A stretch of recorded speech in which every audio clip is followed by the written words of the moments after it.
Bonsoir à tous, on commence ce journal du Mercato en France du côté de l'AS Monaco. Avec l'arrivée de Niko Kovac sur le banc, le club du Rocher est en pleine ébullition. L'ASM veut donc taper fort sur ce Mercato et c'est dans cette optique que Mario Götze était ciblé. Libre de tout contrat depuis son départ du Borussia Dortmund, le champion du monde 2014 a fait savoir aux pensionnaires de Ligue 1 qu'il privilégiait un autre championnat. En effet, le milieu de terrain a des touches en Espagne et en Italie. Le joueur veut prendre son temps, mais une chose est quasi certaine, il ne débarquera pas à l'AS Monaco. C'est une déclaration qui va faire du bruit à Lyon. Jeffrey Adelaide a déclaré dans une interview à l'équipe qu'il était frustré par sa situation.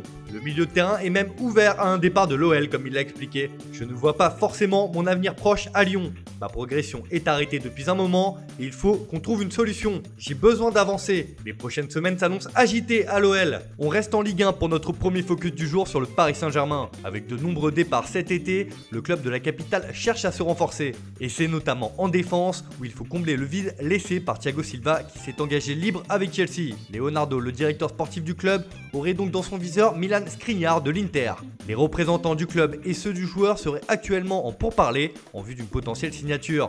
Aucune offre officielle n'a été transmise, mais le Slovaque intéresse bien les rouges et bleus. Dans ce secteur de jeu, le PSG ne devrait pas recruter Timothy Castagne. Évoqué depuis plusieurs semaines, le latéral belge de l'Atalanta se dirige vers Leicester, où les Foxes vont débourser 20 millions d'euros pour s'attacher ses services. Adversaire du club de la capitale en finale de la Ligue des Champions, Jérôme Boateng pourrait être une piste envisagée par la direction parisienne. Les champions de France en titre ont un atout de taille dans leur manche avec la présence de Thomas Tuchel sur le banc. Suffisant pour convaincre le défenseur de rallier la capitale, rien n'est moins sûr. Pendant ce mercato, l'une des priorités du PSG est d'étoffer son secteur offensif après les départs d'Edinson Cavani et Eric Maxime Choupo-Moting. Sur le départ du FC Barcelone, la piste Luis Suarez a été étudiée, mais l'Uruguayen se dirigerait finalement vers la Juventus. Surtout, le PSG veut s'attaquer à un plus gros poisson du Barça, Lionel Messi. L'Argentin a fait part de ses envies de départ, mais le dossier est d'une extrême complexité. Et selon nos informations, le PSG a mis le frein sur tous les autres dossiers pour se pencher clairement sur la faisabilité de l'opération Messi. Ce dossier omnibule les décideurs parisiens et s'il y a une fenêtre de tir pour réaliser l'opération, le PSG va clairement tenter le coup.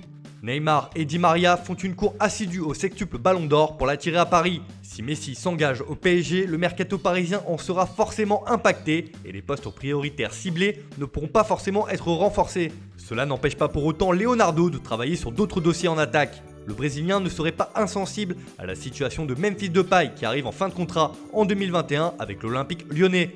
Affaire à suivre.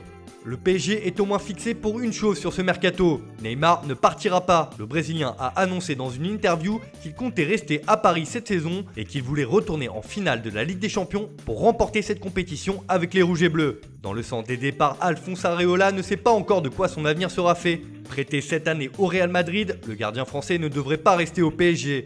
Et c'est le Stade Rennais qui aimerait en profiter. Selon nos informations, le club breton songerait à se faire prêter le champion du monde 2018 en cas de départ d'Edouard Mendy qui est courtisé par Chelsea. Affaire à suivre. À l'étranger, Arsenal fait le forcing pour récupérer encore Dani Ceballos. Le milieu de terrain du Real Madrid pourrait être prêté une saison de plus chez les Gunners. Le club londonien ne devrait pas disposer d'une option d'achat dans le deal pour l'Espagnol. On passe à notre deuxième focus du jour sur l'AS Roma qui a récemment changé de propriétaire et qui se veut ambitieux sur ce mercato. Le club italien négocie actuellement avec le Bayer Leverkusen la vente de Patrick Schick, un transfert qui pourrait voir le jour autour de 26 à 27 millions d'euros. Avec la somme récupérée grâce à ce transfert, le club de la Louve voudrait recruter Chris Smalling, déjà prêté par Manchester United l'an dernier. Le défenseur a convaincu l'écurie italienne de miser sur lui. Le club de la ville éternelle a déjà enregistré l'arrivée de Pedro, qui s'est engagé libre en provenance de Chelsea. Même chose pour Henrik Mkhitaryan, qui a été libéré de son contrat par Arsenal hier. Prêté la saison dernière, l'Arménien retourne en Italie où il va tenter de redonner un coup de boost à sa carrière qui tourne un peu au ralenti depuis quelques saisons.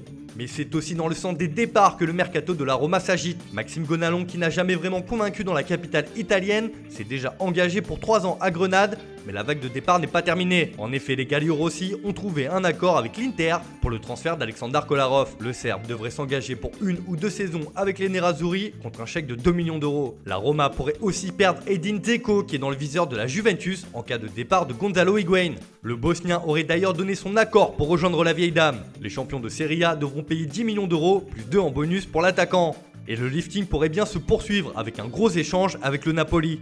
En effet, la presse italienne annonce que les deux clubs sont en discussion pour échanger Arkadiusz Milik et Nikola Maximovic contre 3 joueurs de la Roma.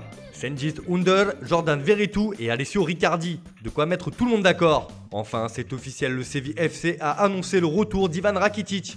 Le Croate quitte le FC Barcelone où il n'était plus désiré depuis de longs mois et retourne dans son ancien club contre 10 millions d'euros. Le milieu de terrain a signé un contrat de 4 ans avec la formation sévillane. Et cela vient d'être officialisé, Gabriel débarque à Arsenal en provenance du LOSC. Les Gunners ont cassé leur tirelire pour s'offrir le défenseur puisque le transfert est estimé à 30 millions d'euros. Le Brésilien a signé un contrat longue durée avec le club londonien. Voilà, c'est tout pour aujourd'hui, bonne soirée à tous et rendez-vous dès demain pour de nouvelles informations sur le Mercato.